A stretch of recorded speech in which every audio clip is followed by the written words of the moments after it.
Okay, Susan Henson here, and I have a coach at an international college. Actually, it's a university. And do I have your permission to record this for educational purposes only? Yes, you do. Okay, this is for my class at FSU. And first of all, tell me your name. Tell me a little bit about yourself, what you do. So my name is Jack Paris. I'm the head coach here at Weber International University. I've been here for going on my third season. Coached previously at Ecker College in St. Petersburg. Have a lifelong background in soccer, which led me to this point. Okay, tell me about your background, where you come from, the sports that you have played, how you developed your love for soccer. So originally I'm from England. I moved here when I was 3. My dad played professionally in England as well as here in the US. So I grew up around it. I later went back to the United Kingdom and played professionally there as well. So I had a strong love for the game from when I was young. When I stopped playing, I wanted to give back. Obviously, not playing anymore isn't much you can do other than coach. So I went the coaching route, got my coach's licenses, and all that stuff.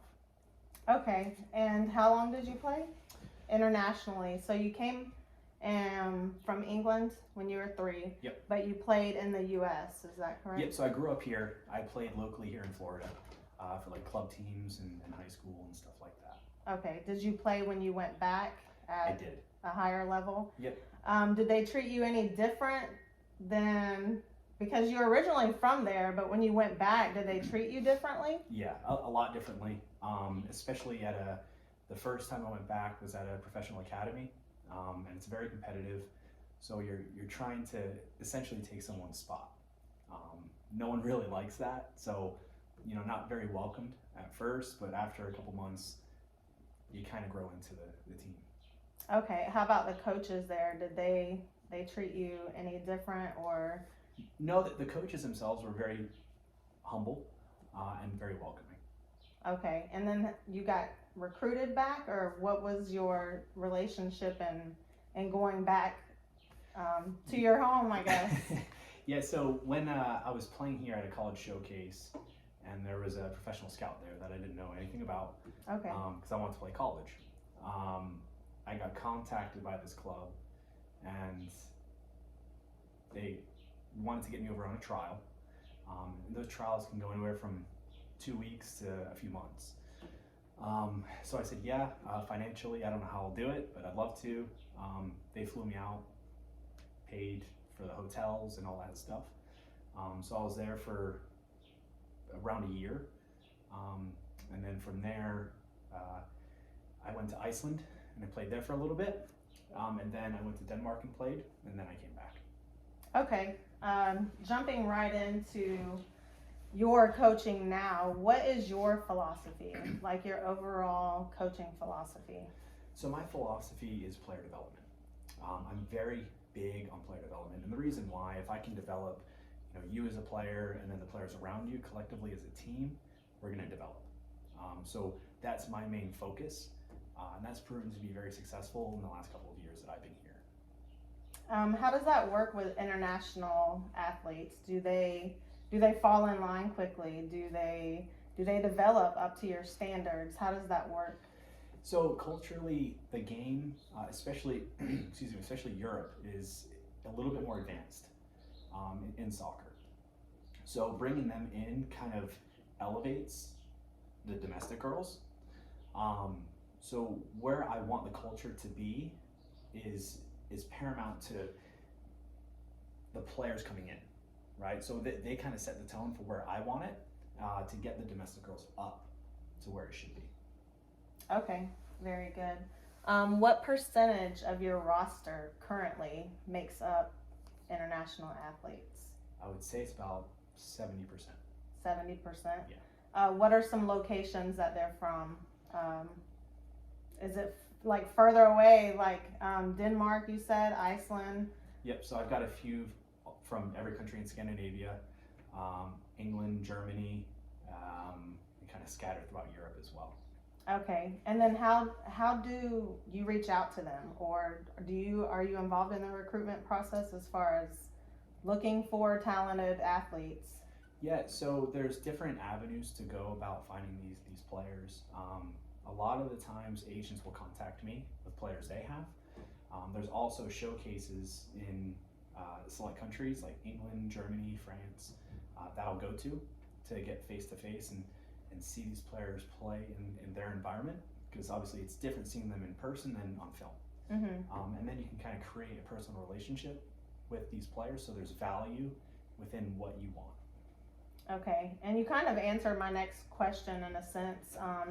Do you feel the percentage internationally athletes that you have is beneficial to your team? And you said basically yes, because kind of raises the standards. Yeah, it does. And a lot of the teams within our conference are majority international for NAIA. And what do you think about their skill set? They contribute to the team, they bring the team up. What do the other athletes feel? Do they feel like they have to be more competitive to match them, or? Yeah, and again, with the culture, what I've instilled with this team is I want the competitive environment.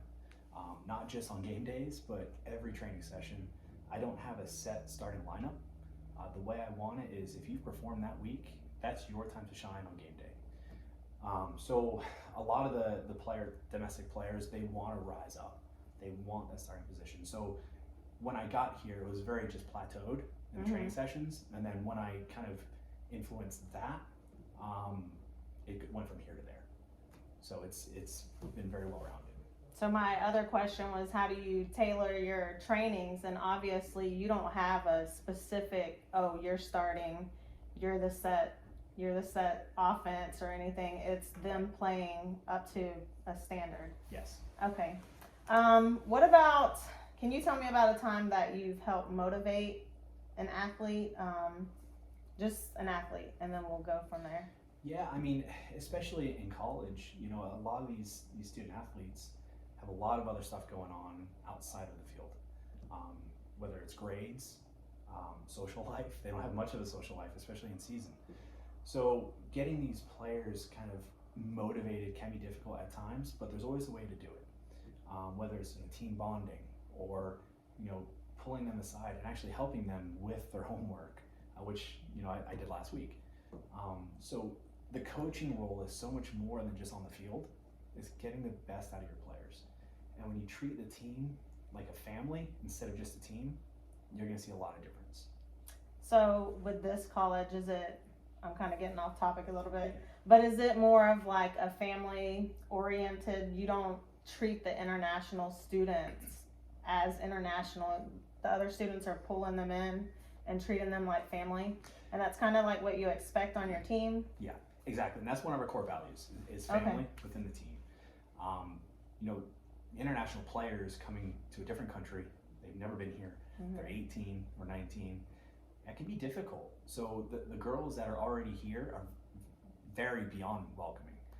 And I'm lucky as a coach to even have that, because I've had other squads where it's not like that, especially on the women's side. So to have that, I'm very thankful, very thankful. Yes, I can see. I coach just all girls, so the drama can be there. Yeah. So it's good to witness a family oriented. Right. What about burnout among college athletes? Have you witnessed that? I have. And like I previously said, there's a lot going on in their life in this time frame. And when you don't balance the workload properly, that's when you're gonna start getting the burnout. Obviously, we train every single day. They have the social life, got to throw it in there somehow. A lot don't, you know, because they can't balance the soccer, academics, and social life. So trying to help them balance that is one of the main objectives.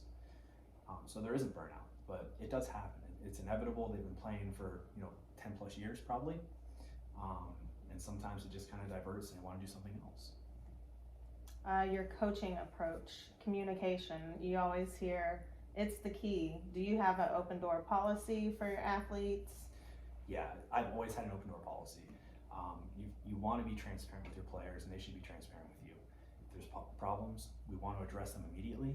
so we get it done over with, no drama, right? I don't want a toxic environment. So being approachable to the players is the best thing you can be as a coach. That way they can trust you, and if you get the buy-in from them, they'll run through a brick wall for you. What about the other staff members that you have, assistants? Do they have that same atmosphere? They want the players to approach them with any issues? And Yeah. So I sat down with my staff before the season and went over my expectations, and that was one of them. You must be there for them. There has to be at least one or two of us here every single day, all day, because if they want to come up and talk to us, I want to make sure we're available for them. okay, very good. What steps, if any, do you take to handle conflicts amongst your team? I mean, depending on the conflict, pull them in to the office. We'll sit down, we'll talk. The best way to solve something is just talk through it. Prior to coaching, I was in law enforcement for a few years in this area, and talking your way through things is the only way that's really going to benefit anything. As soon as it starts getting escalated, we've got to divert from that, and that's part of our culture. We had a couple problems in the season, and it was solved within 30 minutes. So. And how do you provide feedback to your athletes? Say like on game day, do you do it immediately, like, hey, good job, like right there on the field? How do you reward them? So every little bit of feedback, I make it positive. I want a good, positive environment for these girls. So if we're playing a game and they come off and say, hey, it's well done, great job. Instead of maybe doing this, let's try this. Or guided questions are very good, right? Because it gets them thinking too. So instead of doing this, what else could you have done? Mm-hmm. Now they start to think about these things, and that's how we do it in training as well. Because I don't want to joystick coach. If I'm on the line, we spend all week training. Now it's your time to do what you need to do. How do you handle, say, an athlete that gives you that negative feedback and said, well, we're already losing, for an example? And I'm only using that one because I just recently had that happen to me, and I was like, it took me back. I'm sitting here, giving it my all, trying to coach on a line, and then you have a athlete that says, well, we're already losing. And how do you coach that? So that's very difficult, right? I mean, my first year here, I had a lot of that. There's a lot of toxicity within the group. And I actually had exactly that. I pulled her aside and said, well, why do you think we're losing? What is it? A lot of it's to do with the mentality. It is. So how do we fix that? Let's identify the problem. How do we fix it? Now let's execute it. It just depends on the situation, really. But they know. We talked at length about it in our preseason meeting. We want that positive environment. I don't have any tolerance for negativity within the group. So you have more experience than I have, obviously. And my response to that was, well, then you can sit on the bench. So I don't know if I took that the right way. If they have that negative kind of attitude, chances are they're not going to change it in that game. Okay. They're not. Few and far between, they might. Obviously, she sat a little longer than anyone else would, especially because, I don't want to be talked to that way, especially in front of the staff or the other players. No, I think that's an okay approach. There's got to be some form of consequence for that mentality. Okay. Lastly, before we finish up, you're currently coaching here at an international university. How do you feel the college does as an overall whole? How do they handle the international athletes? Is there resources here that's provided to them?